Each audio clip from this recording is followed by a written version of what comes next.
Est-ce que je l'ai inventé? C'est écrit là, c'est clair. De ne même pas manger sur la même table avec une telle personne.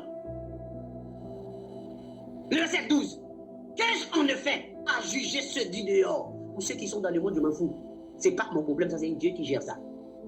Hein? N'est-ce pas ceux du dedans que vous avez à juger? Pour ceux du dehors, Dieu les juge. Mais le méchant, ôtez le méchant du milieu de vous. Oui. Vous voulez savoir quoi faire avec l'histoire de la jeune fille? En tant que l'église, pasteur plaisantait, 1 Corinthiens 5, la même chose est arrivée. Sauf que ce n'était pas à la femme des hommes, mais c'est de l'impudicité. Qui explose, boum, au visage de tout le monde. Voilà la sentence, voilà le jugement et la sentence en même temps. Ici, là, c'est un jugement qui est fait. Et le lien a été prononcé. Ok? Donc, ils ont mis, l'apôtre a mis ce jeune homme-là sous le lien de la punition. En prenant l'esprit, la puissance de Dieu comme étant témoin. Pourtant, il n'était pas à Corinthe à ce moment-là. Mais ceux qui étaient là n'étaient pas capables de prononcer ce jugement-là. Pourtant, ils étaient s'enflés d'orgueil, ils n'étaient même pas dans l'affliction.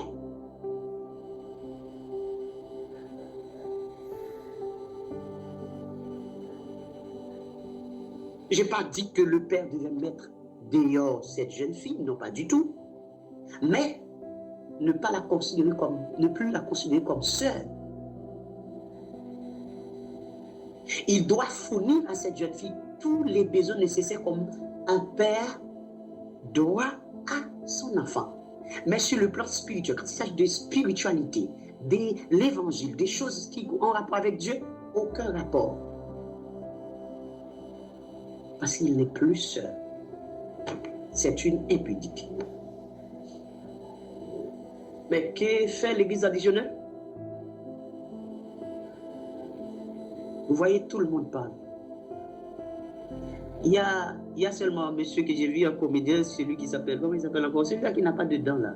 Il n'a pas de ses dents devant. Enfin, il utilise ça comme c'est un vrai professionnel comédien, je crois qu'il s'appelle Mazoa, quelque chose comme ça.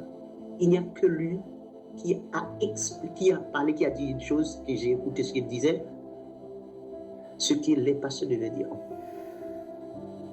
Il n'y a que lui. Et ce qu'ils vont faire, c'est... Il y a même des pasteurs qui disent, oui, il faut qu'il y ait des formations. Plaisantin, ce n'est pas des formations. Il faut enseigner la parole, la doctrine de Jésus-Christ, afin que ces gens puissent avoir de la crainte. Ce n'est pas la formation. Les disciples, il n'y avait pas de formation pour les jeunes là-bas. On dit à Timothée, dès ton enfance, tu connais des 7 lettres qui peuvent te conduire à salut par la foi en Jésus-Christ. Demeure dans ces choses-là. On ne faisait pas de formation. Formation pour quoi? Formation pour que les jeunes ne couchent pas à droite à gauche? Avec elle. C'est comme ça. Même vous-même, vous aussi, vous ne faites pas, vous pouvez tomber dans ces conneries-là. Vous avez une formation. Formation de quoi? Bon, même les faux pasteurs, ces pasteurs font la même chose. Quelle formation?